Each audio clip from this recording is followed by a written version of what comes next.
आपण खोटं केव्हा बोलतो सर? ज्यावेळेस तुमचा मेंदू तुमच्या नियंत्रणात आहे. बऱ्याचदा लोकं दारू पिल्यावर खरं बोलतात असं म्हणतात. हो. कारण दारू पिल्यावर काय होतं sir? Alcohol is also psychotropic drug. ते डायरेक्ट मेंदूला छेडतं, बाकी कोणत्या पार्टला छेडतच नाही. जरी सर्रासपणे आपल्याकडे मागणी होत असली कुठल्याही प्रकरणांमध्ये, तरी देखील नार्को चाचणी जी आहे तर ती केली जात नाही. तुमच्या आवाजाचा पिच जो आहे, तुमच्या आवाजाचे जे नोट्स आहेत आणि तुमच्या आवाजाची जी फ्रिक्वेन्सी आहे ती युनिक आहे जगामध्ये. ती फक्त आणि फक्त तुमच्याच आवाजाशी मॅच. मायकल जॅक्सनचं जे कॉज ऑफ डेथ आहे, it is death due to drug overdose. Right. So it is very perfect example of visceral अनालिसिसमध्ये हे डिटेक्टेबल आहे. रक्ताने माखलेले कपडे असतील, वीर्याने माखलेले कपडे असतील, तर त्याचंही डिटेक्शन करण्याचं काम जीवशास्त्र विभाग जो आहे तर तो फॉरेन्सिक लॅबचा करतो. प्रत्येक आरोपीला असं वाटतं की परफेक्ट क्राईम होतो, आपण कुठलेही क्ल्यू ठेवणार नाही. फिंगरप्रिंट पण युनिक आहे. रेटिना म्हणजे आयरिस म्हणतात त्याला, बुबुळ, तर ते सुद्धा युनिक असतं सर. तुमचा व्हॉइस हा सुद्धा युनिक असतो. तुमचा DNA हा युनिक असतो. तुमचा गेट पॅटर्न जे आहे, चालण्याची पद्धत, ती सुद्धा त्या ठिकाणी युनिक असते प्रत्येक व्यक्तीची. आणि कुठलेच दोन व्यक्ती हे सारखे चालत नाही.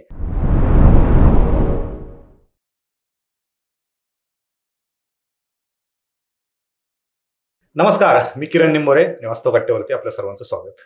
खरं तर ज्यावेळेस समाजामध्ये एखादा गुन्हा घडतो, त्या गुन्ह्याच्या चर्चा आपण वर्तमानपत्र असतील किंवा न्यूज चॅनलमधून आपल्याला माहिती होत असतात. आणि त्याच्यामध्ये बऱ्याच वेळा असं घडतं की आपण अशा बातम्या ऐकतो की एखादा गुन्हा असेल, त्यातले काही नमुने फॉरेन्सिक लॅबला पाठवले. आर्थिक काही गुन्हे असतील तर त्याच्या संदर्भातल्या काही गोष्टी फॉरेन्सिक लॅबमध्ये पाठवल्या जातात. परंतु आपला जो समाज आहे तो कुठेतरी सिरियल म्हणा, मूवी म्हणा, याच्यामध्ये अडकून त्याच्यामध्ये ज्या घटना घडतात त्या घटना सत्य समजून त्याचा कुठेतरी पाठलाग करत असतात. त्यातलंच एक उदाहरण म्हणजे आपण बऱ्यापैकी CID पाहतो. CID सिरियल ही बऱ्याच वर्षापासून चालू आहे. बरेच लोक ते पाहत असतात आणि त्याच्यामध्ये फॉरेन्सिक एक्सपर्ट दाखवलेले असतात. त्यांची फॉरेन्सिक लॅब असते. गुन्हा घडतो, CID ला फोन जातो, CID लगेच तिथले एव्हिडन्स गोळा करतात, लगेच फॉरेन्सिक लॅबमध्ये ते जातात आणि अर्ध्या तासात तो आरोपी जेलबंद होतो. परंतु ते आपण सत्य समजतो. खरं वास्तव काय हे आपल्याला माहीत नसतं. म्हणूनच फॉरेन्सिक मधलं खरं वास्तव काय आहे हे वास्तव कट्ट्यावरती मांडण्यासाठी आज आपल्यासोबत आहेत फॉरेन्सिक एक्सपर्ट विकास आवाळे सर. सर, आपलं वास्तव कट्ट्यावरती खूप खूप स्वागत. धन्यवाद. खरं तर सर फॉरेन्सिक एक्सपर्ट आहेत आणि ते आपल्या सर्वांना माहिती की आपलं बऱ्यापैकी ग्रामीण भागातलं जे काही तरुण आहेत त्यांचं स्वप्न असतं पोलीस खात्यात जाण्याचं. आणि जर तुम्ही पोलीस खात्यात जाताय, PSI होताय, DYSP होताय किंवा वेगवेगळे पोलीस डिपार्टमेंटशी संदर्भात जे काही खाते आहेत किंवा ज्या ब्रँच आहेत त्यांचं ट्रेनिंग होतं ते MPA म्हणजे महाराष्ट्र पोलीस ट्रेनिंग सेंटर नाशिकचं जे आहे तिथे. आणि त्याच पोलीस ट्रेनिंग सेंटरमध्ये PSI असतील, DYSP असतील किंवा एक्साईजमधले सब इन्स्पेक्टर असतील, DYSP असतील, यांना ट्रेनिंग देण्यासाठी सर MPA मध्ये सध्या कार्यरत आहेत. सर, पुन्हा एकदा आपलं वास्तव कट्ट्यावरती स्वागत. खरं तर तुम्ही फॉरेन्सिक एक्सपर्ट आहात. तुम्ही पोलीस प्रशासनाला गाईड करताय. MPA मध्ये तुम्ही म्हणजे त्यांचं शिकण्याच्या कालावधीमध्येच तुम्ही त्यांना फॉरेन्सिकचं ट्रेनिंग देताय. हे ट्रेनिंग देण्याच्या आधी तुम्ही हे सगळं शिकून आलात. येस. तुम्ही त्याच्यामध्ये डिग्री केली, तुम्ही त्याच्यामध्ये मास्टर केलंय. हे सगळं घडत असताना काय फॉरेन्सिक कशी असते, फॉरेन्सिक लॅब कसं चालते, हे एव्हिडन्स कसे तपासले जातात, काय काय त्याच्यामध्ये येतं, हे सगळं जाणून घ्यायचंय. परंतु एक पहिल्या 2 मिनिटांमध्ये तुमचं इंट्रोडक्शन होणं गरजेचं होतं आणि तुमच्याकडूनही काही माहिती जाणून घेणं गरजेचं होतं. थोडक्यात पार्श्वभूमी सांगा की फॉरेन्सिककडे तुमचं जाण्याचा कल का होता किंवा तुम्ही का फॉरेन्सिककडे गेला? टू बी ऑनेस्ट सर, माझा कल वगैरे काही नव्हता. माझ्या वडिलांना न्यूजपेपर वाचण्याची आवड होती. एक दिवस सहज गावातली लायब्ररी आमच्याकडे, त्यांनी सहज वाचता बघितलं, पेपरला जाहिरात आलेली forensic science, BSc in forensic science. आणि वरती हायर अँड टेक्निकल एज्युकेशनचा लोगो होता वगैरे. मग वडिलांना वाटलं की हे काहीतरी नवीन फील्ड दिसतंय, काहीतरी वेगळं आहे आणि गव्हर्नमेंट ऑफ महाराष्ट्र होतं, तर मग ते गव्हर्नमेंटचं आहे तर काहीतरी चांगलं असेल. म्हणून मग वडिलांनी मला सजेस्ट केलं की बघ, हे पण एक फील्ड आहे. अच्छा. माझं 12th झालेलं होतं, मला 73.33% होते. आणि मग त्यांनी सजेस्ट केलं आणि मग मी त्याला थोडं परस्यू केलं, थोडीशी माहिती वगैरे घेतली, आमचे शिक्षक वगैरे, कोचिंग क्लासेस हे काही, आणि शाळेतल्या शिक्षकांचंही मार्गदर्शन घेतलं, कॉलेजच्याही शिक्षकांचं मार्गदर्शन घेतलं आणि मला सगळीकडनं पॉझिटिव्ह फीडबॅक आले. आणि नंतर मी ॲडमिशन घेतलं सर. म्हणजे माझं 25 जागा होत्या, 50 सीट्स होते तिथे, 25 जागा होत्या. माझं 23वा नंबर होता रँकमध्ये. मला ॲडमिशन मिळालं आणि ऍडमिशन मिळाल्यानंतर माझा फार्मसीला नंबर पण लागला सर, बी फॉर्मला, बरं. विखे पाटलांच्या कॉलेजला नगरच्या. आणि आय वॉज इन डायलेमा की मी चेंज करावं की काय. मी वडिलांना फोन पण केले. वडील म्हटले गव्हर्नमेंटचं आहे, काही ना काही चांगलंच होईल, फार्मसी करून काय MR होशील, पुढे आणखी काही वेगळं काही करशील त्यातही, पण हे गव्हर्नमेंटचं हे काहीतरी तुला वेगळ्या दिशेला नेईल हे मला खात्री आहे. आणि बस सर, मग डन झालं.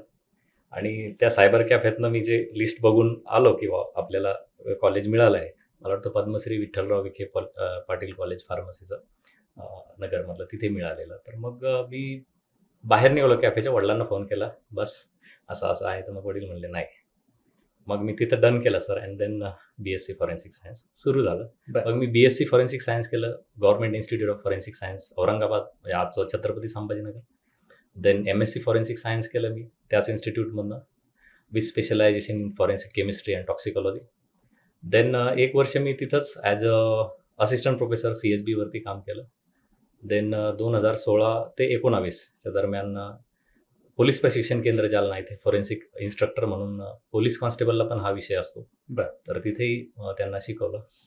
आणि मग मधले 2 वर्ष जे आहे तर ते कोविड वगैरे ह्या गोष्टीमध्ये. आणि मग ठीक आहे. पण आता तुम्ही MPA मध्ये विद्यार्थ्यांना गाईड करताय, अधिकाऱ्यांना गाईड करताय, नक्की काय असतं फॉरेन्सिकमध्ये? कारण आम्हाला तर काय माहिती असतं, आम्ही कुठेतरी मूवीमध्ये किंवा एखाद्या सिरियलमध्ये पाहिलेलं असतं, एव्हिडन्सच्या ठिकाणी पोलीस जातात, ते एक ट्रान्सपरंट कॅरी बॅग असते, त्याच्यामध्ये ते एव्हिडन्स काय मिळेल ते टाकतात आणि लॅबमध्ये घेऊन जातात. नक्की कसं काम चालतं? बेसिकली सर, आपल्याकडचा जो सेटअप आहे, आपल्याकडे क्राईम सीनचं प्रोसेसिंग जे आहे तर ते पोलीसच करतात. फॉरेनमध्ये काय आहे की पहिला कॉल हा फॉरेन्सिक टीमला जातो, त्यांचं इंडिपेंडंट युनिट हे फॉरेन्सिकचं असतं. ओके. मग पोलीस येण्याच्या अगोदर तिथली फॉरेन्सिक टीम ही स्पॉटवर गेलेली असते, ते सील वगैरे करतात क्राईम सीन आणि एव्हिडन्स कलेक्शनचं काम देखील स्टार्ट करतात.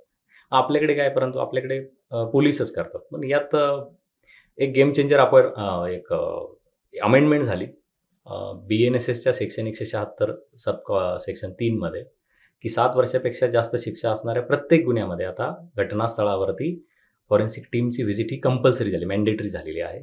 त्याची फोटोग्राफी, व्हिडिओग्राफी ही सुद्धा मॅन्डेटरी आहे. ओके. सो त्यामुळे आता शासनाला त्या ठिकाणी फॉरेन्सिक एक्सपर्ट भरण्याची जी प्रक्रिया आहे ती आहेत का आता? सध्या तरी नाही आहेत, पण आता प्रक्रिया चालू झालेली आहे शासन स्तरावरती. आपण महाराष्ट्र शासन आता 251 मोबाईल व्हॅन महाराष्ट्रामध्ये सुरू करणार आहेत. त्यातल्या काही माझ्या माहितीप्रमाणे सुरू झालेल्या आहेत. त्यावरती एक्सपर्ट पण भरण्याचं काम जे आहे, ती पदनिर्मिती प्रक्रिया पूर्ण होऊन त्यामध्ये एनरोलमेंट पण झालेली आहे. काही लोक जॉईन होतील. आता काल परवाच माझ्या एका ज्युनियरचा फोन आलेला, त्याचंही त्यामध्ये सिलेक्शन झालेलं आहे, तोही लवकरच जॉईन होणार आहे. तर त्यामुळे आता ते ज्यावेळेस एक्सपर्ट्स येतील तर त्यावेळेस ते क्राईम सीन प्रोसेसिंग आता एक्सपर्ट्स करतील 7 वर्षाच्या जास्त शिक्षा असणाऱ्या गुन्ह्यामध्ये. परंतु पूर्वी आपले पोलीस अधिकारीच करायचे. मग त्यामुळे काय आहे की बऱ्याचशा चुका त्यांच्याकडनं व्हायच्या. कारण संत कबीरांचा एक दोहा आहे की जेनो काम तेनो करे, दुजा करे गोता काय. बरोबर. त्यामुळे ज्याचं काम ते त्यांनीच केलं पाहिजे. सो आता ह्या अमेंडमेंटमुळे मात्र हा सिनेरिओ चेंज होईल आणि आपण एका चांगल्या कन्व्हिक्शन रेटकडे नक्कीच जाऊ. आणि जरी पूर्वी चुका व्हायच्या तरी सुद्धा सेवा अंतर्गत प्रशिक्षणाच्या माध्यमातून किंवा वेगवेगळ्या ट्रेनिंगच्या माध्यमातून पोलीस दलाला भरपूर अपग्रेड करण्यात आलं. मागच्या अनेक वर्षापासून ही कंटिन्युअस चालणारी प्रोसेस आहे.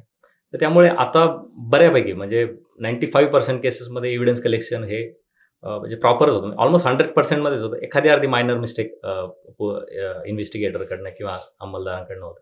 So right now we are on good track असं मी म्हणेल. आणि स्पॉटवरती गेल्यानंतर एव्हिडन्स कलेक्शन, त्याचं पॅकिंग, त्याचं सीलिंग, त्याचं लेबलिंग, देन ते FSLला फॉरवर्ड करणं आणि त्यानंतर मग FSLला एक प्रश्नावली देतात की बाबा कोणता पुरावा कशाशी मॅच करायचा, त्याचं काय ॲनालिसिस अपेक्षित आहे. आणि त्या प्रश्नावलीतनं जे ॲनालिसिस FSL करते मग त्याचा रिपोर्ट येतो, त्याला फॉरेन्सिक रिपोर्ट आपण म्हणतो.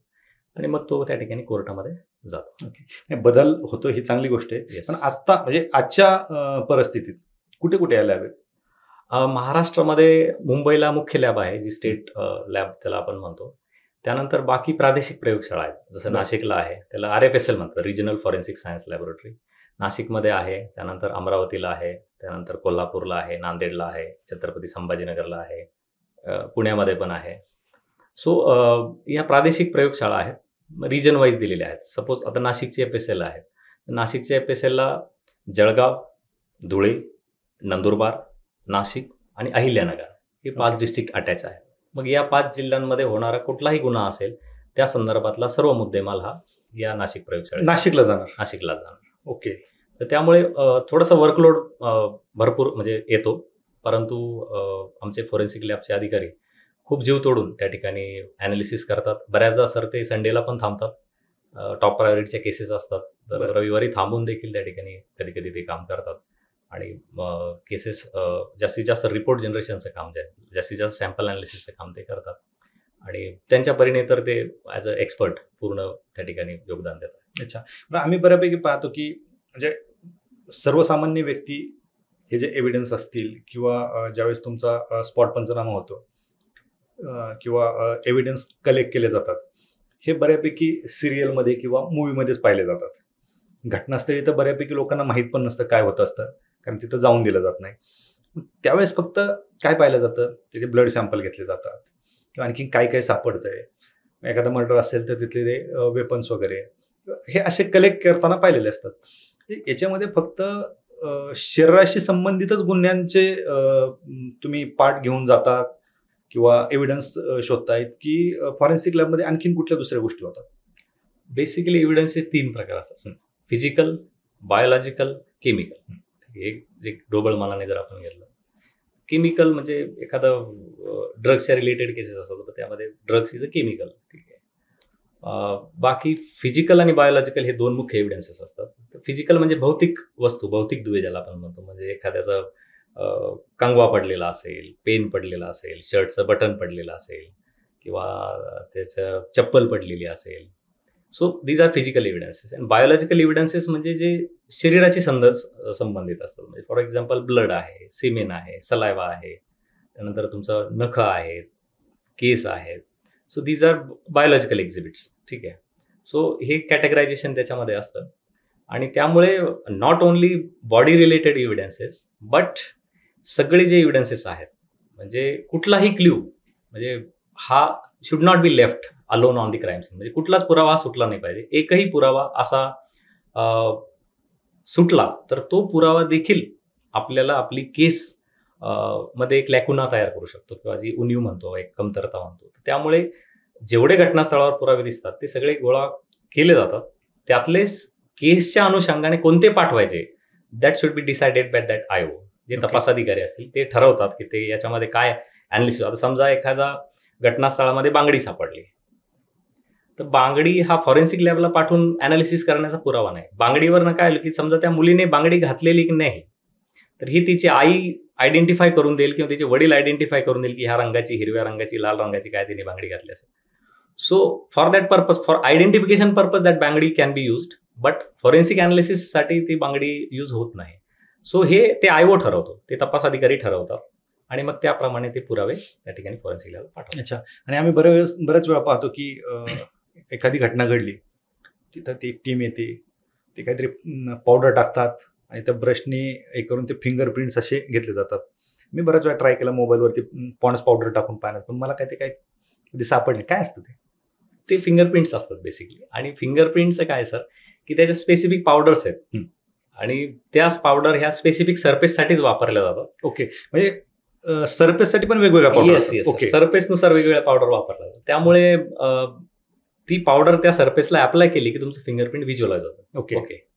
त्यामुळे ती जे असतात ते अंगुली मुद्रा तज्ज्ञ असतात, फिंगरप्रिंट एक्सपर्ट्स, आणि ते तिथे येऊन अंगुली मुद्रांचं कलेक्शन जे आहे, फिंगरप्रिंटचं कलेक्शन जिथं जिथं असतील, खास करून घरफोडीमध्ये त्याचा जास्त यूज होतो पर्टिक्युलरली. कारण घरफोडीमध्ये दरवाजा तोडण्यासाठी याच्यासाठी फिंगरप्रिंटचा जास्त क्रिटिकल रोल येतो. आणि बाकी कुठेही म्हणजे अननोईंगली जरी फिंगरप्रिंट मिळालं, त्या लेटेंट प्रिंट म्हणतात की आता मी या स्टुडिओमध्ये आलेलो आहे तर मी कळत न कळत अनेक वस्तूंना इथं हँडल करतोय. आता मी ती चेअरला हात लावला आहे, तिकडे समजा आणखी एखादी वस्तू ठेवली, मी आता मोबाईल तिकडे ठेवला तर तिथे कुठल्या टेबलला हात लागलाय. सो अननोईंगली पण माझा टच होऊन जातो, तर त्या प्रिंट पण डेव्हलप करतात, त्याला लेटेंट प्रिंट असं म्हटलं जातं. सो हे जे तुम्ही बघता ते लोक जे करतात तर ते अंगुली मुद्रा तज्ञ असतात आणि ते फिंगरप्रिंट लिफ्टिंगचं काम करतात, lifting of fingerprint. Okay. Fingerprint ते फॉरेन्सिकचाच पार्ट आहे.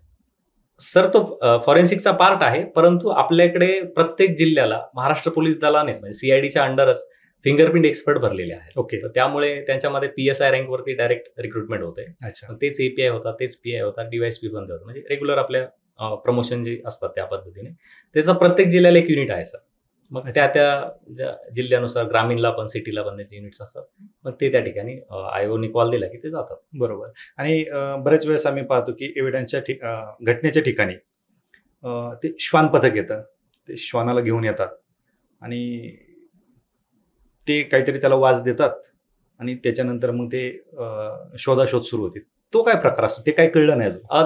ते ऍक्च्युली ना सर त्याला तर BDDS जे आहे, bomb disposal and detection squad, तर हे बॉम्ब शोधक आणि नाशक पथक त्याला तर ते खास करून याचा वापर फार शिताफीने करतात. तर लॅब्राडोर नावाची एक स्पीसीज आहे, आपल्याला माहित असेल कुत्र्याची. तर डॉगचं कसं असतं, जर स्निफिंग ॲबिलिटी जी आहे, म्हणजे एखादी वस्तू त्याला तुम्ही दिली आणि त्याने नाकाने एकदा स्मेल केला ना, तर त्याच्या मेमरीमध्ये ती एकदम इंटॅक्ट राहते. आणि बऱ्याच वेळेस असे डॉग्स आहेत की ज्यांची स्निफिंग ॲबिलिटी प्रचंड जास्त आहे. त्यापैकी लॅब्राडोर ही एक स्पीसीज आहे. सो माझ्या माहितीप्रमाणे मे बी मी चूक असू शकतो, पण ह्युमन जे आहेत, माणसं जी आहेत, त्यांच्यापेक्षा 300 पटीने जास्त त्याची स्मेलिंग ॲबिलिटी आहे. मे बी मागे पुढे होऊ शकतं, एक्झॅक्टली मी सांगू शकत नाही, पण मला जितकं आठवत आहे 300 पटीने आहे त्याची. अच्छा. दॅट्स वाय मग ते काय करतात, त्याला ती वस्तू एकदा हे करून दिली, समजा आता गुन्हेगार असेल, त्याचा रुमाल पडलेला आहे तिथे, एकदा रुमाल त्यांनी स्निफ केला की तो बरोबर गुन्हेगाराला ट्रॅक करतो, कारण बॉडीचा स्मेल पण त्याला लागलेला असतो. तो बरोबर इनहेल करून तो त्याच्या मेमरीमध्ये राहतो आणि त्याप्रमाणे त्याला आपण लोकेट करू शकतो किंवा त्याला आयडेंटिफाय करू शकतो. अच्छा. म्हणजे ते खूप मोठा काम करतात. येस. ते सर ते एक सर्व्हिसच आहे. म्हणजे दे आर सर्व्हिंग मॅनकाइंड. ते जरी कुत्रे असले, डॉग्स असले, आपण बाहेर पाळीव कुत्रे बघतो, परंतु they are equally doing an job an investigator. बरोबर. ते तितकेच पात्रतेचे आहेत आणि ते खूप चांगलं काम करतात. बरोबर. आता बऱ्याच वेळेस फॉरेन्सिक हा एक शब्द आम्हाला माहीत असतो. नार्को टेस्ट हा एक शब्द आम्ही खूप दिवसांपासून ऐकलेला आहे. एखादा गुन्हेगार असेल तर त्याची नार्को टेस्ट करा. म्हणजे सर्रास एखादा जर पॉलिटिकल असेल किंवा मोठा बिझनेसमॅन असेल तर न्यूजपेपर, मीडिया आणि त्यांच्यासमोर बोलणारे पॉलिटिशियन किंवा विरोधक किंवा सत्ताधारी असतं की नाही, नार्को टेस्ट झाली पाहिजेत. काय असते नार्को टेस्ट नक्की, आणि एवढी मागणी होऊनही नार्को टेस्ट का करत नाहीत? सर त्याच्यामध्ये नार्को चाचणी बेसिकली काय आहे की सोडियम पेंटाथल किंवा सोडियम ॲमिटल नावाचं एक सायकोट्रोपिक ड्रग असतं, इंजेक्शनच म्हणू शकतो आपण त्याला, ते त्याला देतात आणि त्याच्याकडनं माहिती एक्स्ट्रॅक्ट जे ती केली जाते. सो सबकॉन्शियस माइंड असतो आपला, सबकॉन्शियस माइंडमध्ये बऱ्याचशा गोष्टी ह्या स्टोर्ड असतात. म्हणजे आता तुम्ही ज्याच्या गोष्टी करता त्या गोष्टीची एक मेमरी सबकॉन्शियस माइंडमध्ये असते, आपण जागा असताना ज्या गोष्टी करतो. सो एखादा गुन्हा जर त्या आरोपीने केला असेल तर त्याची मेमरी त्याच्या सबकॉन्शियस माइंडमध्ये असते. बरोबर. तर त्यामुळे काय होतं की ज्यावेळेस त्याला त्या रिलेटेड क्वेश्चनिंग होते, कारण हे सायकोट्रोपिक ड्रग असल्यामुळे डायरेक्ट ब्रेनवरती ॲक्ट करतं. आणि आपण खोटं केव्हा बोलतो सर, ज्यावेळेस तुमचा मेंदू तुमच्या नियंत्रणात आहे. बऱ्याचदा लोक दारू पिल्यावर खरं बोलतात असं म्हणतात. हो. कारण दारू पिल्यावर काय होतं sir, alcohol is also psychotropic drug, ते डायरेक्ट मेंदूला छेडतं, बाकी कोणत्या पार्टला छेडतच नाही. मग त्यामुळे मेंदूला छेडतं आणि alcohol is a depression drug, ते आपली नर्वस सिस्टीम स्लो डाऊन करतं. बरोबर. गमतीची गोष्ट अशी सर याच्यामध्ये अल्कोहोलच्या बाबतीमध्ये की जो व्यक्ती नैराश्यात आहे तो डिप्रेशन ड्रग घेतो अल्कोहोलच्या रूपात आणि अजून तो डिप्रेस होतो. बरोबर आलाय. फक्त काय होतं, त्यामध्ये शांत झोप लागते, त्यामुळे लोक विसरून जातात आणि पुन्हा नव्या एनर्जीने सकाळी चालू होऊन जातात. सो असं त्यामध्ये एक ब्युटी आहे. तर बेसिकली नार्कोच्या बाबतीमध्ये सेम काम ते सोडियम पेंटाथल ॲमिटल करतं, पण त्याच्यामध्ये सर ते फार पॉवरफुल सायकोट्रोपिक ड्रग आहे. आणि म्हणून जरी सर्रासपणे आपल्याकडे मागणी होत असली कुठल्याही प्रकरणांमध्ये, तरी देखील नार्को चाचणी जी आहे तर ती केली जात नाही. कारण नॅशनल ह्युमन राईट कमिशनच्या गाईडलाईनप्रमाणे आणि सुप्रीम कोर्टाच्या गाईडलाईनप्रमाणे त्या ठिकाणी जरी तो आरोपी असला तरी त्याला एखादं इंजेक्शन देऊन त्याच्याकडनं माहिती एक्स्ट्रॅक्ट करणं, आणि जर उद्या त्याच्यावरती कुठला साईड इफेक्ट जर झाला तर त्या ठिकाणी कोण जबाबदारी घेणार. बरोबर. म्हणून त्या ठिकाणी सुप्रीम कोर्टाने त्यामध्ये बंदीच आणलेली असं आपण म्हणू शकतो. आणि जर खूप नॅशनल इंटरेस्टचा विषय असेल, प्रचंड राष्ट्रीय सुरक्षा त्यामध्ये इन्व्हॉल्व असेल, तर त्या केसमध्ये Supreme Court rarest of the रेअरमध्ये परवानगी देऊ शकतं. पण अगेन मग त्यांना नॅशनल ह्युमन राईट कमिशनची गाईडलाईन घेतल्याशिवाय ते देतील असं मला वाटत नाही. बरोबर. पण मग आजपर्यंत जे काय जेवढ्या टेस्ट झाले असतील याच्यातून येणारा रिझल्ट हा अपेक्षेप्रमाणे असतो? Almost sir. म्हणजे काय आहे की मी अगोदर सांगितल्याप्रमाणे खोटं बोलणं जे आहे तर ते आपला मेंदू नियंत्रणात असल्यावर आपण करतो. बरोबर. मग तुमचं खोटं बोलणं जर तुमच्या नियंत्रणात नाही, म्हणजे ऑब्व्हियसली मेंदू नियंत्रणात नाही, मेंदू जर नियंत्रणात नाही तर तुम्हाला जे पण क्वेश्चन होईल, ठीक आहे. आता मी आज वास्तव कट्टाच्या पॉडकास्टला आलेलो आहे, तर मी ज्या रूटने आलोय तर त्या रूटची मेमरी माझ्या बरोबर सबकॉन्शियस माइंडमध्ये आहे. येस. ठीक आहे. आता मला जर विचारला, कोणी क्वेश्चन विचारला की पुण्यातला एबीसी चौक कुठं आहे, तर मला लगेच मी एबीसी चौकामध्ये थांबलेलं असतानाची मेमरी जी आहे ती लगेच क्लिक होईल. बरोबर. भले मी उत्तर देईल नाही देईल, दॅट इज सेकंडरी पार्ट. ठीक आहे. पण ते तुम्हाला क्लिक होणार. मला क्लिक होणार. Then when you are under influence of sodium pentothal or amytal, तुम्हाला उत्तर न देण्याची चॉईस नसते, कारण तुमचा मेंदू तुमच्या नियंत्रणात नाही. बरोबर. म्हणून ते जे आन्सर आहे सर ते आपोआप निघून जातं. अच्छा. आणि त्यामुळे रिझल्ट म्हणजे ऑलमोस्ट निघतोच त्यामध्ये, असं काही नाही की रिझल्ट येत नाही. सो ती फार ॲक्युरेट टेक्निक आहे बेसिकली. बट ह्या सगळ्या गोष्टी मी ज्या अगोदर बोललो, तर ह्युमन राईट्सच्या आणि त्याच्यामध्ये आर्टिकल 21 प्रमाणे जो एक व्यक्ती स्वातंत्र्याचा अधिकार असतो तो अबाधित राहिला पाहिजे, आणि त्यामुळे त्याच्या जीवाशी खेळण्याचा किंवा त्याच्या मेंदूशी खेळण्याचा आपला कुणालाच अधिकार नाही, असं नॅशनल ह्युमन राईट कमिशनचं म्हणणं आहे. बरोबर. आणि त्या अनुषंगानेच मग आपण ते करतो. बरोबर. नॅशनल ह्युमन राईट्स हे नेहमी मानवाधिकारासाठी तत्पर असतंच, परंतु ह्या ज्या गोष्टी उघड करणारे पोलीस असतात यांच्या मानवाधिकाराचा कदाचित विसर पडलेला असेल त्यांना, असं तो पार्ट नाही आपल्या इंटरव्ह्यूचा. परंतु नार्को टेस्ट, आता तुम्ही ब्रेनवरती बोलत होते, मग ब्रेन मॅपिंग काय असतं? ब्रेन मॅपिंग त्यालाच BEOSP पण म्हणतात, brain electrical oscillation signature profiling. Okay. ही टेक्निक अशी आहे सर की आपला मेंदू जो आहे ना तो एक लहरी इमिट करत असतो, म्हणजे लहरी त्यातनं वेव्ह जनरेट होत असतात. आणि ज्या पण वेळेस आपल्याला एखादा स्टिम्युलस मिळतो, म्हणजे एखादी वस्तू दाखवली जाते, एखादा आवाज ऐकवला जातो, तर जो परिचित असेल, तर फॉर एक्झाम्पल मला निंभोरे सरांचा आवाज परिचित आहे, तर मला जर उद्या एखाद्याने दुसरा पॉडकास्ट ऐकवला निंभोरे सरांचा, तर लगेच माझा वेव्ह जो आहे, मेंदू जो आहे तो वेव्ह इमिट करतो. त्याला P300 म्हणतात. त्या वेव्हला नाव दिलेलं P300. ओके. सो ती वेव्ह इमिट करतो आणि त्यामुळे त्या व्यक्तीचं इन्व्हॉल्वमेंट आपण सिद्ध करू शकतो. फॉर एक्झाम्पल मी जर एखाद्या ठिकाणी जाऊन एखादा गुन्हा केला तर त्याची मेमरी माझ्यामध्ये ऑब्व्हियसली राहते. मी कुठेही जाऊ, कसाही जाऊ, कोणत्या रूटने जाऊ, आणि गुन्हा करून नंतर जर मला त्या रिलेटेड फोटोग्राफ्स दाखवले किंवा काही आवाज ऐकवले, समजा विक्टिमचा आवाज ऐकवला, जर मी एखादा मर्डर केला असेल तर विक्टिमचा आवाज जर ऐकवला तर लगेच माझा मेंदू काय करेल, ती वेव्ह इमिट करेल. वेव्ह इमिट केली की ते कसं सॉफ्टवेअरद्वारे कनेक्टेड प्रोसेस आहे, ते लगेच त्या ठिकाणी ग्राफ्स त्याचे येतात. अच्छा.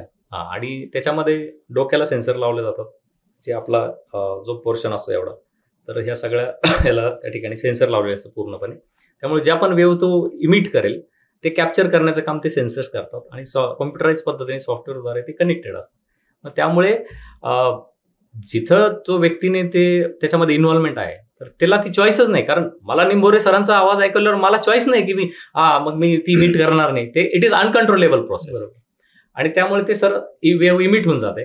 आणि म्हणून डॉक्टर एस मलिनी नावाचे एक फॉरेन्सिक सायंटिस्ट आहे, त्यांच्या मते ही जी चाचणी आहे हिचा अचूकता दर हा 99.99% आहे, असं त्यांचं म्हणणं आहे. अच्छा. ऑलमोस्ट 100%. ऑलमोस्ट 100%. कारण चॉईस नाही ना सर तुम्हाला. तुम्ही फोटो बघितला, आवाज ऐकला, तो जर परिचित असेल तुमचा मेंदू अननोइंगली ती वेव्ह इमिट करणार म्हणजे कर. There is no option. त्याला तरी परमिशन आहे का नाही? त्याला परमिशन आहे. परंतु अगेन आपले कोर्ट्स जे आहे तर ते या चाचण्यांना परवानगी देताना फार त्यामध्ये बारकाई बघतात, आणि त्या केस किती मोठी आहे, त्यामध्ये कोण इन्व्हॉल्व आहेत किंवा किती केस हाईप झालेली आहे, so depends on the sensitivity of the case. ती केस किती मोठी आहेत, काय आहेत, त्या सगळ्या गोष्टी त्यानुसार मग कोर्ट परवानगी देतात त्याला. अच्छा. बरं, आता मग यालाच पॅरलल लाय डिटेक्टर टेस्ट काय असते? लाय डिटेक्टर जे आहे लाय डिटेक्टर चाचणी सर ही लाय डिटेक्टर म्हणजे खोटं पकडणार, बरोबर, लायला डिटेक्ट करणार, खोट्याला डिटेक्ट करणार. तर त्याप्रमाणे ही सुद्धा एक टेक्निक अशी आहे की ज्यामध्ये वेगवेगळे सेन्सर्स लावले जातात, छातीला असतात, पोटाला असतात. तुमचं ब्लड प्रेशर ते मेजर करतं, तुमचं येणारा घाम. आता खोटं बोलताना आपल्याला घाम येतो, मग ते घाम रेकॉर्ड करणारं त्या ठिकाणी सेन्सर्स असतात. त्यानंतर तुमचं खोटं बोलताना बीपी हाय होतं, तर त्यामध्ये ते सुद्धा ते पकडतं. सो त्याचे 4 वेगवेगळे कलरचे ग्राफ्स असतात. ह्या 4 गोष्टी मी सांगितल्या. इव्हन हालचाल जरी केली, इथं पण खाली पण एक सेन्सर असतो चेअरला. आता मला जर तुम्ही एखादा प्रश्न विचारला आणि मला खोटं बोलायचं आहे, तर मी काय करतो? मूव्ह करतो. बरोबर, तो सेन्सर पकडून घेतो सर. आणि देन त्यानंतर येणारं जे उत्तर असेल ते खोटंच आहे असं ऑलमोस्ट गृहीतच धरला. कारण हा पॉज घेतोय आणि जे पण सांगणार, मग आता पॉज काय घेतलाय त्याला तो विचार करतोय काय उत्तर द्यायचं, म्हणजे खोटं काय सांगायचं. सो अशा पद्धतीने ते ग्राफ रेकॉर्ड केले जातात सर. आणि मग त्यातनं तो किती प्रश्नांचे उत्तर त्यांनी खरी दिलेत किंवा बेसिकली खरी दिले हे ते सांगत नाही, खोटं कोणतं ते सांगत. कारण लाय डिटेक्टर हे नाव आहे, त्यालाच पॉलिग्राफी असं पण म्हणतात. पॉली म्हणजे खूप आणि ग्राफॉस म्हणजे लिहिणे, असा त्याचा ग्रीक भाषेतला अर्थ आहे.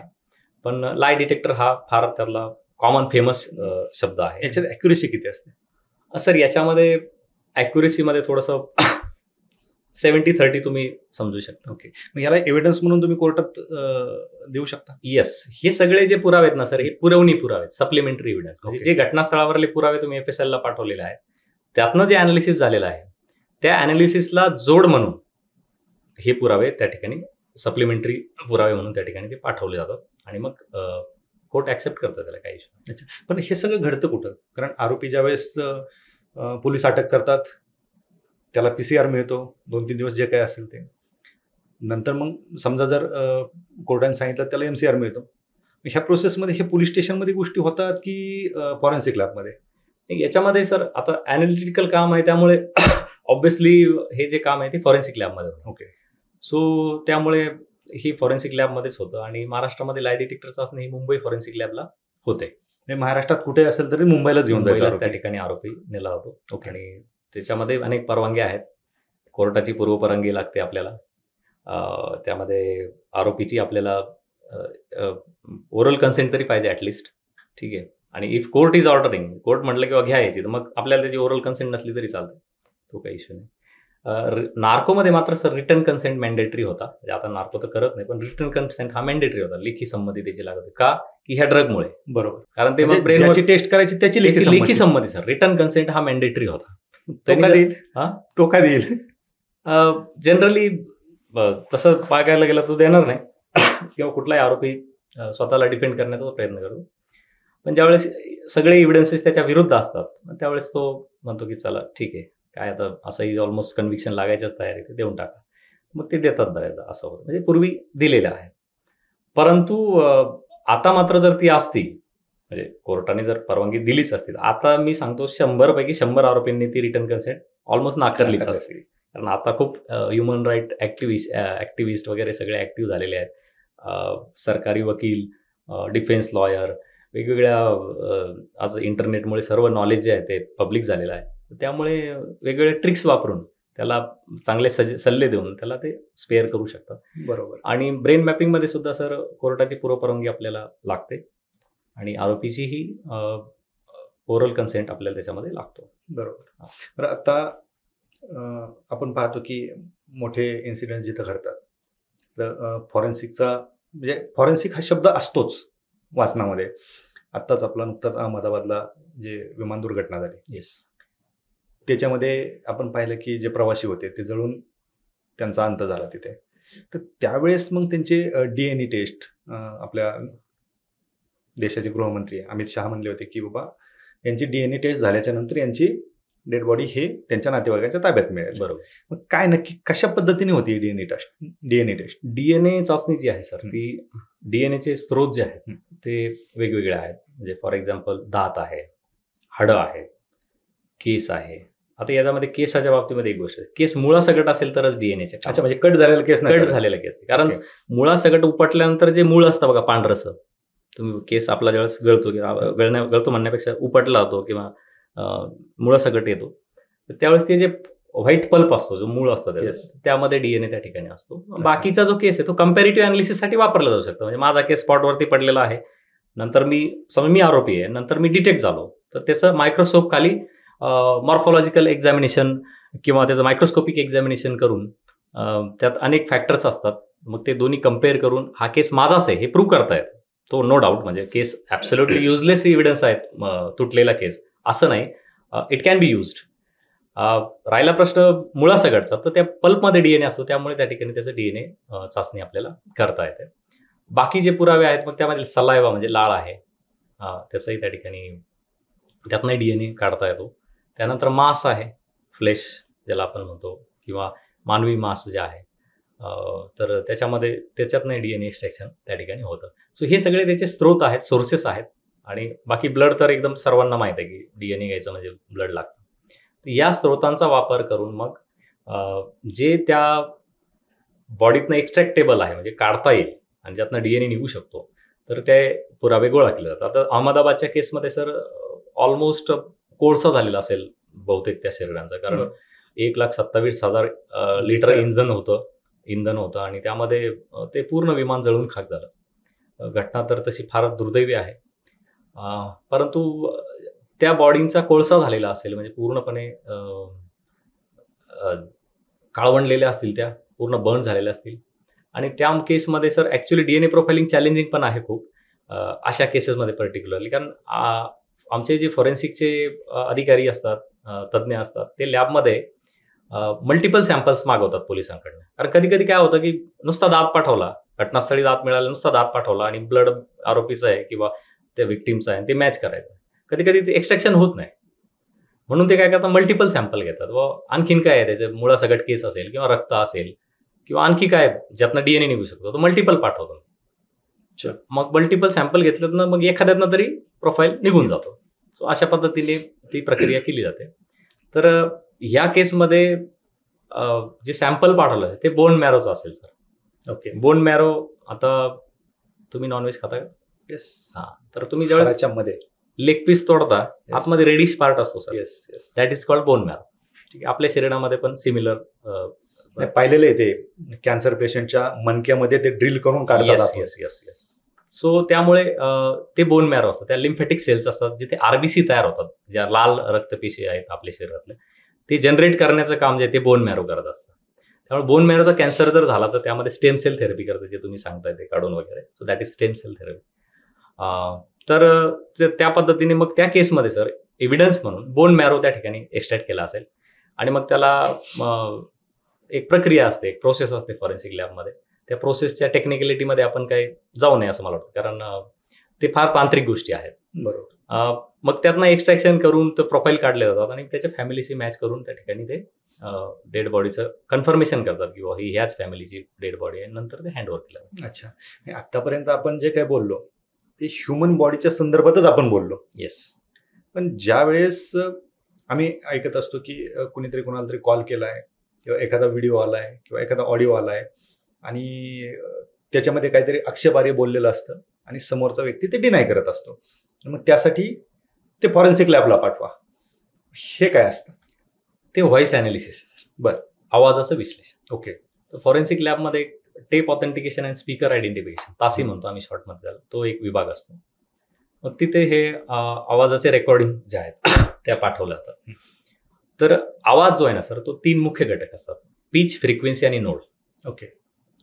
तुमच्या आवाजाचा पिच जो आहे, तुमच्या आवाजाचे जे नोड्स आहेत आणि तुमच्या आवाजाची जी फ्रिक्वेन्सी आहे ती युनिक आहे जगामध्ये. ती फक्त आणि फक्त तुमच्याच आवाजाशी मॅच होईल. अच्छा. आता तुम्ही यातमध्ये मला प्रश्न विचाराल की मग सर मिमिक्री करतात लोक. येस, तोच प्रश्न होता माझा. मग मिमिक्री करणाऱ्यांचं काय? मग ते तर हुबेहूब आवाज काढतात. बरोबर आहे की नाही? एखादा व्यक्ती जर निंबोरे सरांचा हुबेहूब आवाज काढत असेल आणि त्यांनी जर एखाद्या व्यक्तीला फोन करून शिव्या दिल्या XYZ ला आणि पोलिसांनी निंबोरे सरांनाच पकडलं, बरोबर, कारण आवाज निंबोरे सरांचा आहे, तर मग काय अशा केसमध्ये? तर मग दोन्ही सॅम्पल घेणार, निंबोरे सरांचंही घेणार, ते शिव्या देणाऱ्याचा जो सस्पेक्ट आहे समजा तो पकडला जाणार नंतर किंवा पकडला, मग त्याचंही व्हॉइस सॅम्पल घेणार. आता निंबोरे सरांचा पिच फ्रिक्वेन्सी नोड आवाजाची ही युनिक आहे. बरोबर. मग ती त्या व्यक्तीच्या आवाजाशी म्हणजे त्याच्या पिच फ्रिक्वेन्सी आणि नोडशी मॅच होत नाही. अच्छा. मग त्यामुळे मिमिक्री जरी केली डिफरन्स येतो. ओके. कारण मिमिक व्हॉइस हा, आता मी जरी एखाद्याची मिमिक्री करतोय, मिमिक्री अनेक लोकांची केली जाते. आपल्याकडे नाना पाटेकरांची करतात, राज ठाकरेंची करतात, अमिताभ बच्चन राजसाहेबांची करतात, अमिताभ बच्चन सरांची करतात, आणि इतरही आपण जे सेलिब्रिटी आहेत पर्टिक्युलरली त्याची मिमिक्री केली जाते. सो मिमिक व्हॉइस जरी एखाद्या व्यक्तीने काढलेला असला तरी सुद्धा त्या आवाजामध्ये त्याचे नोट्स, त्याची पीच, त्याची फ्रिक्वेन्सी असणार. त्यामुळे ते डिफरन्सिएशन येऊन जातं आणि त्याला व्हॉइस अनालिसिस म्हणतात, आणि ते त्या ठिकाणी तासी विभागामध्ये तपासलं. अच्छा. मग हँड रिटन जे काही आपले अक्षर असतात ते पण चेक करण्यासाठी येतात, ते आपल्याकडे येतात फॉरेन्सिक? नाही सर, ते फॉरेन्सिक लॅबला येत नाही. ते सीआयडीचा सेपरेट डिव्हिजन आहे, हँड रायटिंग डिव्हिजन, किंवा त्याला जी म्हणजे क्वेश्चन डॉक्युमेंट्स आणि हँडरायटिंग, म्हणजे वादग्रस्त दस्तऐवज आणि हस्ताक्षराचे नमुने आहेत, तर ते सीआयडीला त्या ठिकाणी पाठवले जातात. अच्छा. आणि सीआयडी त्याचा अनालिसिस करतो. त्याचा फॉरेन्सिक लॅबला डिव्हिजन नाही. ठीक आहे. मग आपल्याकडे आता सायबर गुन्हे भरपूर घडतात. कुणाचे मॉर्फ केलेले व्हिडिओ येतात, किंवा कुठेतरी इलिगल फुटेज असतं, शूट केलेलं असतं, पण ते खोटं असतं हे दाखवायचं असतं, किंवा ते खोटं असतं हे सिद्ध करायचं असतं. ह्या गोष्टी पण तुमच्याकडे येतात? येस. आता मॉर्फ व्हिडिओ असतील, किंवा बऱ्याचदा फोटोची एडिटिंग वगैरे करून म्हणजे बदनामी करण्यासाठी बऱ्याचदा अशा गोष्टी केल्या जातात.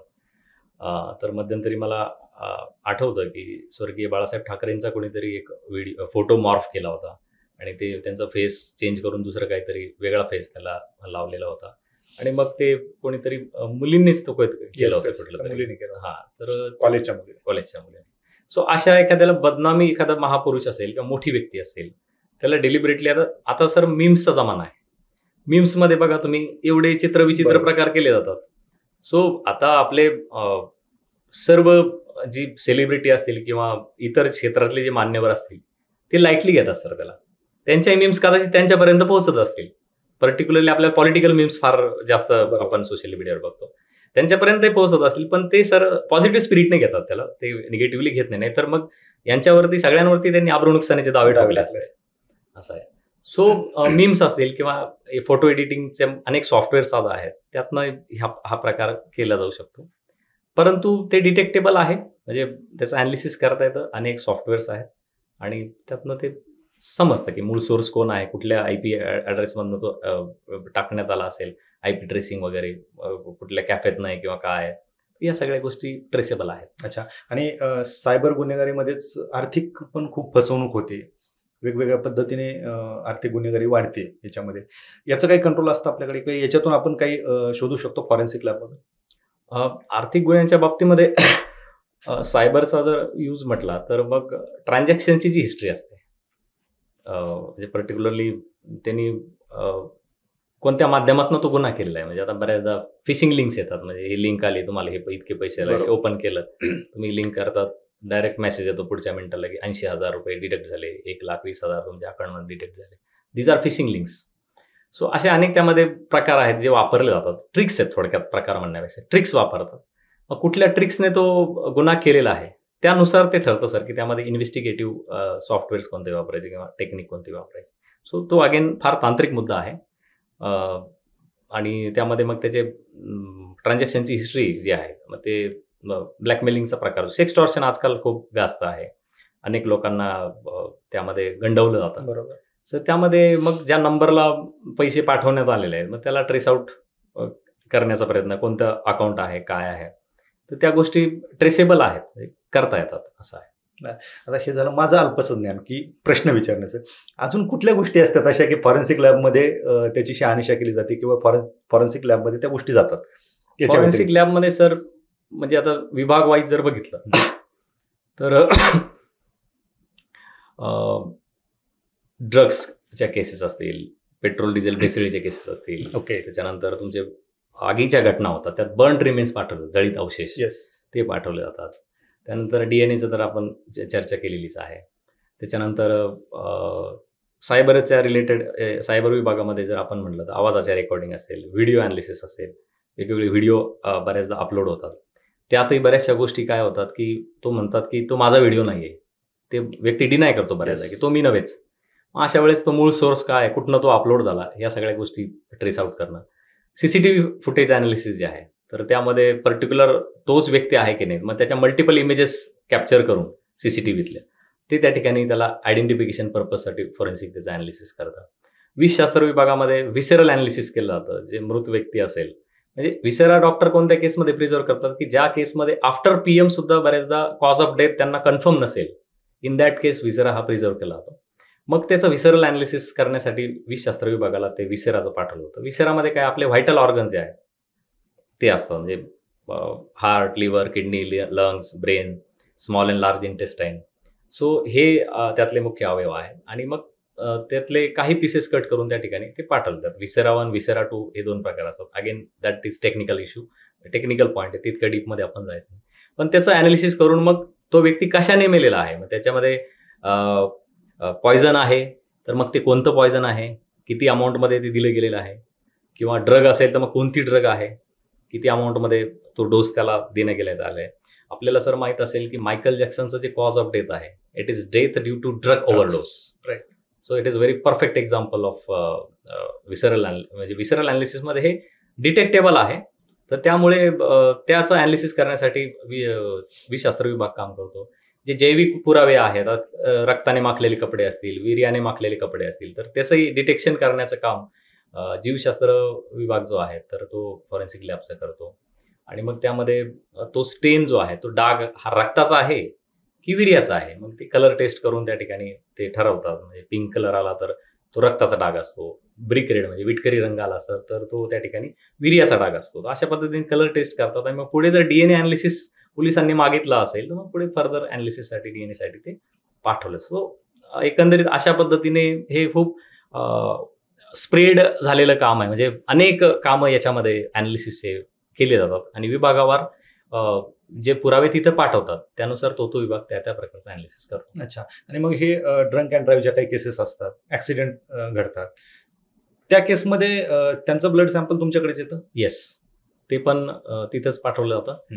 आणि मग त्याच्यात ब्लड अल्कोहोल काउंट काढला जातो. त्याला BAC म्हणतात, म्हणजे रक्तातील मद्याचं प्रमाण. जनरली सर मोटर वाहन अधिनियमाप्रमाणे 30 milligram per 100 ml of blood, म्हणजे 100 ml रक्तामध्ये जर 30 मिलीग्रॅम असेल तर तिथपर्यंत ते परमिसेबल लिमिट आहे, म्हणजे अलाउड लिमिट आहे. तेवढं कंटेंट असेल यू कॅन ड्राईव्ह. ओके. परंतु 30 मिलीग्रॅमच्या वरती जर गेलं तर तो ऑफेन्स आहे. आणि 30 मिलीग्रॅम सर कोणत्याच केसमध्ये येत नाही, कारण लोक बसताना जातात थोडीशी घेऊ म्हणून, लाईट घेऊ, आणि पुढे काय होतं हे आपल्या सगळ्यांना माहिती, शेवटचा प्याला.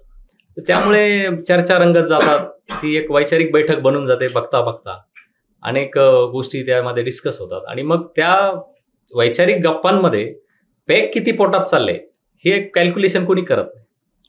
आणि त्यामुळे हेवी अमाऊंटमध्ये अल्कोहोल इंटॉक्सिकेशन होतं. आणि मग असा व्यक्ती जर त्या ठिकाणी अपघात करत असेल, तर त्यामुळे जर एखादा निष्पापाचा जीव गेला असेल, इन दॅट केस मग त्याचं ब्लड अल्कोहोल काउंट जो आहे तो काढला होता. मग एक्झॅक्ट किती मिलीग्रॅम अल्कोहोल त्याच्या 100 ml ब्लडमध्ये आहे तर ते त्या ठिकाणी सांगतात आणि त्याप्रमाणे रिपोर्ट जो आहे तो पॉझिटिव्ह पाठवला जातो. अच्छा. ही प्रोसेस खूप वेळखाऊ असते, कारण एकतर सॅम्पल पाठवायचे म्हणजे मुंबईला पाठवायचे कलेनाला. नाही सर, याच्यामध्ये आपल्याला ब्लड जे आहे तर ब्लड अल्कोहोलसाठी मुंबईला पाठवायची गरज नाही. अच्छा. प्रत्येक एफएसएलला, म्हणजे ज्या मी फॉरेन्सिक लॅब सांगितल्या महाराष्ट्रात, त्या प्रत्येक एफएसएलला हे काम होतं. त्यामुळे मुंबईची आवश्यकता नाही. म्हणजे त्या एरियामध्ये ते त्या ज्या प्रादेशिक प्रयोगशाळा आहेत तिथे प्रत्येक ठिकाणी हे अनालिसिस होतं. ओके. तुम्ही ही कहाणी सांगत असताना शेवटी सांगितलं की DNA म्हणजे त्या व्यक्तीच्या मुलांचे DNA साठी सॅम्पल घेतले. मला सांगा, या केसमध्ये आईचं जर DNA करायचं असेल तर त्या केसमध्ये मुलांचे सॅम्पल घेऊन ते DNA मॅच करता येतात? म्हणजे आई आणि मुलांना मॅच करायचं? हो, आईचे ब्लड सॅम्पल घेतात, मुलांचे ब्लड सॅम्पल घेतलं आणि ते मॅच केलं. त्याला मॅटर्निटी टेस्टिंग म्हणतो. म्हणजे आईचं जर मॅच करायचं असेल आणि वडिलांचं करायचं असेल तर पॅटर्निटी टेस्ट त्याला म्हटलं जातं. अच्छा. तर होऊन जातात सर मॅच. ते काय म्हणजे दोन्ही बाजूने करता येतं. हा, नाही, तोच एक माझ्या मनातला डाऊट होता म्हणून मी विचारला. नक्की सर, तुम्ही आता MPA मध्ये ट्रेनिंग करताय? ट्रेनिंग देतो. ट्रेनिंग देताय, सॉरी. शिकतायत अधिकारी उत्साहाने? हो सर, आता नवीन बॅच आमच्याकडे आली 127 बॅच. जबरदस्त रिस्पॉन्स आहे. आणि फॉरेन्सिक हा एकदम इंटिग्रल सब्जेक्ट असल्यामुळे आणि हे अमेंडमेंट वगैरे झाल्यामुळे खूप लोकांना, अधिकाऱ्यांना इंटरेस्ट येतो या विषयामध्ये. आणि आपणही वेब सिरीजमध्ये वगैरे हे सगळ्या गोष्टी बघतच आहोत आणि यांना तर प्रॅक्टिकली फील्डमध्ये जाऊन त्या रिलेटेड काम आहे सगळं. त्यामुळे प्रचंड इंटरेस्टने या गोष्टी शिकल्या जातात अधिकाऱ्यांकडनं. आणि माझ्या लेक्चरमध्ये सर तुम्हाला रेअरली एखादा झोपला तर दिसेल, कारण जनरली हेवी फिजिकलमुळे ते होतं. परंतु माझ्या लेक्चरमध्ये मात्र 100% अलर्ट अधिकारी असतात, वेदर ते PSI असो किंवा DYSP असो, कारण तो विषय तेवढा इंटरेस्टिंग आहे सर.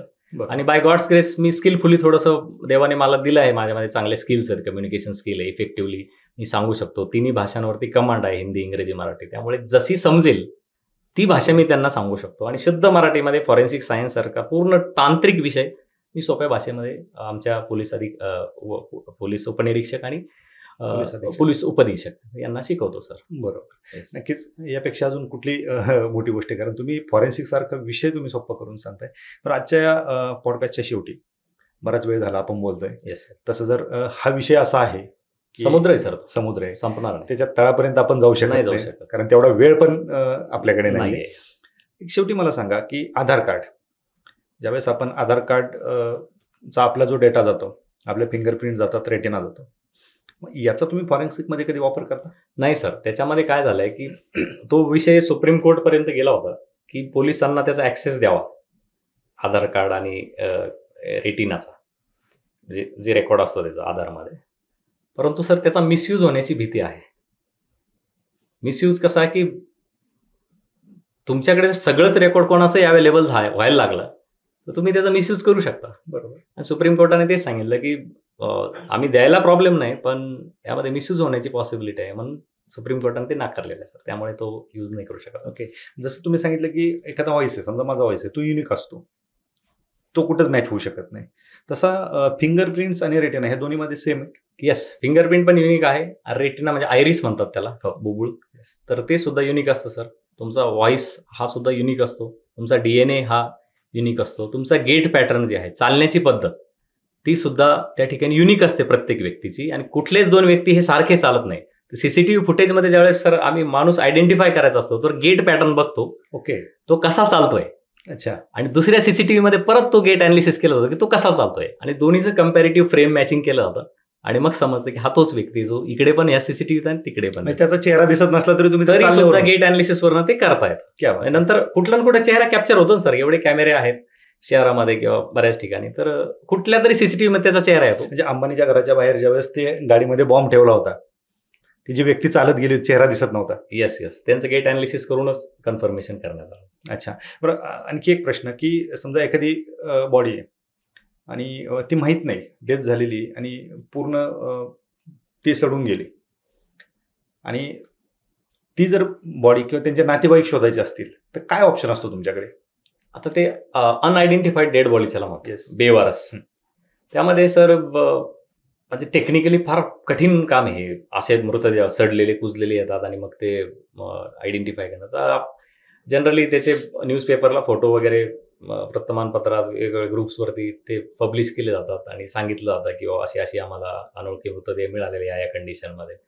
तर ते त्या ठिकाणी कोणी येतं का क्लेम करायला ते बघतात. आणि सगळे मिसिंग रेकॉर्ड चेक केले जातात सर, की त्या कदकाठीचा, त्या हाईटचा एखादा व्यक्ती मिसिंग आहेत का, मग मेल आहे की फिमेल आहे. ते ड्युरिंग पोस्टमॉर्टम एक्झामिनेशन ते समजतात, पुरुष एक स्त्री आहे.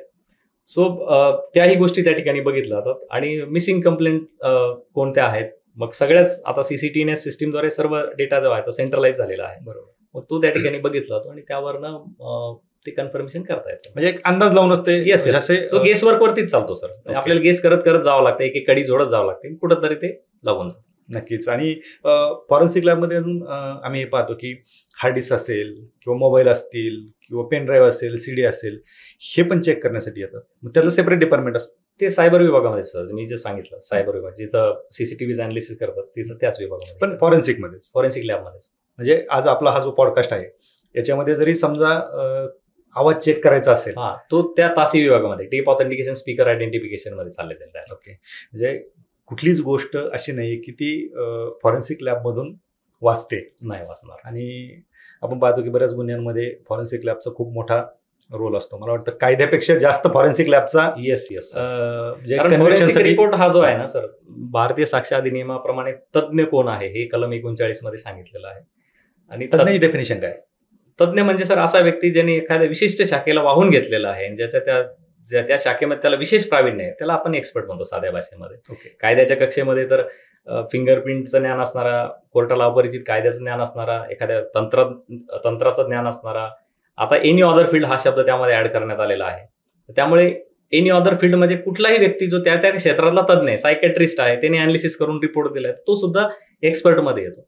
सो असे सगळे तज्ञ जे आहेत तर ते त्यांचा रिपोर्ट जो त्याला आपण एक्सपर्ट ओपिनियन म्हणतो आणि ते नॉन चॅलेंजेबल असतं. ओके. कोर्ट ऍक्सेप्टच करतो.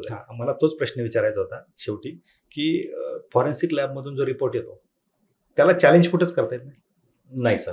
ते जर आता सपोज आहे डीएनए मॅच झालेला आहे, ते डीएनए प्रोफाइलिंगचा रिपोर्ट आलेला आहे, तर यू कॅनॉट डिनाय, म्हणजे आणि त्याला क्रॉस व्हेरीफाय काय करणार, किंवा कोणत्या आणखी वरच्या कोर्टमध्ये जरी गेले, तुम्ही कुठेही गेले, तर डीएनए प्रोफाईल आलाय म्हणजे आलाय, दॅट्स इट. एक्सपर्टने सांगितलं, चॅप्टर क्लोज. नाही, आता समजा माझं व्हॉइस अनालाइज करायचंय, चुकून असं होत नाही, होणार पण नाही, कारण एवढी मोठी संस्था आहे. चुकून जर मला वाटतं की नाही बाबा मी म्हणतोय तो माझा आवाज नाही आणि रिपोर्ट आला की तो माझाच आवाज आहे, तर मला काही ऑप्शन असतो? म्हणजे तुम्ही म्हणताय तुमचा आवाज नाही, तो तुमचा आवाज आहे, हो, तर तुम्ही तसं पद्धतीने संबंधित पोलीस यंत्रणेला सांगू शकता की हे काहीतरी म्हणजे सस्पिशियस वाटतंय मला, किंवा मी असं काही चॅलेंज करू शकतो. मी बोललेलोच नाही, त्यामुळे माझा काही विषय नाही, त्यामुळे तुमचं व्हॉइस सॅम्पल घेणार, ते पाठवणार, त्याच्याशी मॅच करणार, चेक होणार. अच्छा, जसं पोर्शे कारमध्ये ब्लड सॅम्पल परत चेक केलं असं होऊ शकतं? येस, केलं जाऊ शकतं. नक्कीच सर. खरं तर विषय खूप मोठा आहे, वेळ खूप कमी आहे. सो जी काही माहिती मिळाली ही फक्त माझ्या शंकांचं निरसन करणार नव्हती, महाराष्ट्रातील बहुसंख्य लोकांच्या मनामध्ये ह्या शंका होत्या आणि त्या शंका मी फक्त तुमच्याकडून त्याचं यांच्या निरसनामध्ये रूपांतर करून घेतलंय. कारण तुमचा अनुभव आहे, तुमचा तेवढा गाढा अभ्यास आहे आणि तुम्ही PSI असतील, DYSP असतील, यांना तुम्ही ट्रेनिंग देताय, तुम्ही वेगवेगळ्या ठिकाणी सेमिनार घेताय, पोलिसांना तुम्ही मार्गदर्शन करत असतात, त्याच्यामुळे तुमच्याकडून हे मार्गदर्शन मिळणं खूप गरजेचं होतं. आणि कसं असतं, सोनारानेच कान टोचायचे असतात. बरोबर. सो हे इतर कुणी सांगण्यापेक्षा ते तुमच्या तोंडून येणं हे आमच्यासाठी ऑथेंटिक होतं. सो तुम्ही वास्तव गट्ट्यावरती आला आणि खरं या फॉरेन्सिक विश्वातलं वास्तव तुम्ही इथं मांडलं, त्याबद्दल आपलं खूप खूप आभार. तुम्हाला भावी वाटचालीसाठी खूप खूप शुभेच्छा. धन्यवाद सर. आणि आपलेही आभार. आपलं नावच वास्तव कट्टा आहे चॅनलचं, त्यामुळं समाजासमोर वास्तव आणण्याचं काम, महत्वाचं काम. जनरली सर फेक रियालिटीज समाजासमोर नेहमी आणल्या जातात, पोर्ट्रे केल्या जातात, त्यामध्ये ज्याला आपण म्हणतो की मॅन्युप्युलेटेड डेटा समाजासमोर नेहमी आणला जातो. सो ऑथेंटिक डेटा देणारं किंवा ऑथेंटिसिटी असणारं चॅनल म्हणून आपल्या चॅनलकडे बघितलं जातं. कारण मला बऱ्याच लोकांनी सांगितलं की तुम्ही वास्तवावर जाताय का, तर म्हणजे माझे PSI असतील, DYSP असतील, तर ते खूप खुश झाले, सर तुम्ही वास्तवावरती गेले म्हणजे तुम्ही ऑटोमॅटिकली पूर्ण महाराष्ट्रातच जाणार आहेत, असं त्यांचं म्हणणं होतं. तर वास्तव मानणारा वास्तव कट्टा. त्यामुळे फॉरेन्सिकचं वास्तव आज वास्तविक स्वरूपामध्ये वास्तवात पोहोचलं आणि जनतेपर्यंत पोहोचलं, असं मला इथे येऊन वाटतंय. आणि त्यासाठी मी तुमचे मनपूर्वक आभार व्यक्त करतो की आपण मला ही संधी उपलब्ध करून दिली. धन्यवाद सर. थँक्यू.